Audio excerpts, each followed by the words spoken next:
Mr. Cohen. Cahill members. Many who support this bill do so in good faith.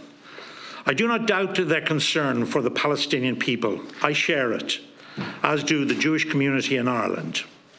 But this bill is not a plan for peace. It is not a policy. It is a performance of misguided effort. It has been wrapped in the language of justice, solidarity and resistance. But beyond the slogans, I ask you, what does it actually do? Who does it actually help? Because for all its principled tone, this bill changes nothing on the ground. It will not remove Hamas from Gaza. It will not reform the ineffective leadership of the Palestinian Authority. It will not foster a dialogue between Israelis and Palestinians, nor improve the lot of the Palestinians economically or socially. It certainly will not bring peace any sooner.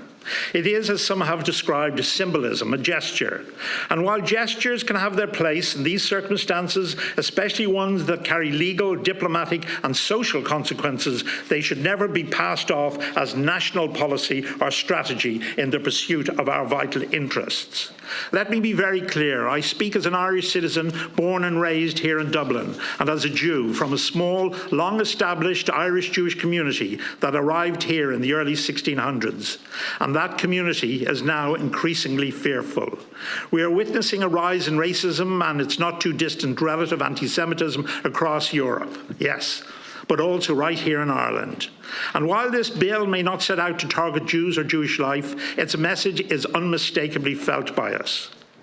One of my best friends, with whom I went to school, a long-time respected member of the Jewish community, whose grandfather was the only citizen murdered in the 1916 Rising, said to me only 2 days ago, "I always thought of myself as an Irishman who happened to be Jewish. Now I know I'm just a Jew living in Ireland." Many of us think like that, because when the only country in the world you choose to boycott by law is the one Jewish state, not China for Tibet, not Turkey for Northern Cyprus, not Russia for Crimea, or Myanmar for its atrocities, then something is amiss. Selective outrage is not foreign policy, and double standards do not serve the cause of peace. This bill, in tone and in consequence, isolates moderates, empowers extremes, and undermines the credibility that Ireland has built as a voice for reason and reconciliation in the field of peace building.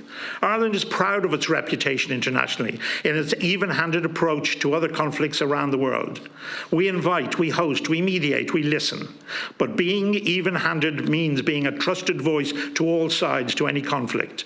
So I ask the committee members, how can we offer ourselves as honest brokers if we legislate in a way that makes it clear we've already taken a side? This is not diplomacy. This is not a strategy. It's performance politics dressed as principle.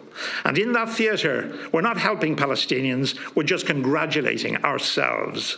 We are told this bill is symbolic, but that's exactly the problem.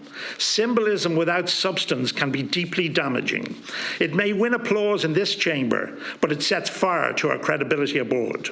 It tells one side, you alone are to blame. It tells the other, you are beyond reproach. And it locks both into further entrenched positions that make peace harder, not easier. If we truly care about Palestinian lives, then let's ask, what can Ireland actually do?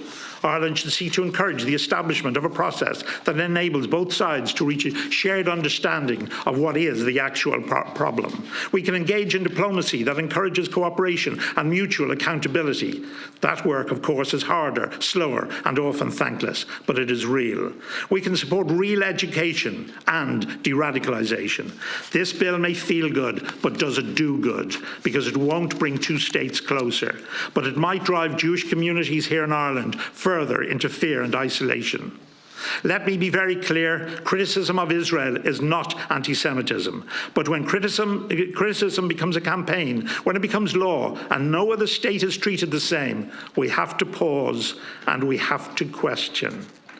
This bill is not about policy, it's about posture. And I say Ireland can do better. We can be bold without being biased, principled without being performative, and most of all, we can be consistent. So I ask this committee, for what do we want to be remembered? For doing what felt good, or for taking decisions that led to good outcomes? For making a point, or making a difference? Let us not trade our integrity for a headline. Let us not confuse moral theatre for moral action. Let us be remembered as a country that stood not just with gestures but with grit, that shows diplomacy over drama and substance over symbolism and spectacle. Let us choose peace over popularity. Thank you.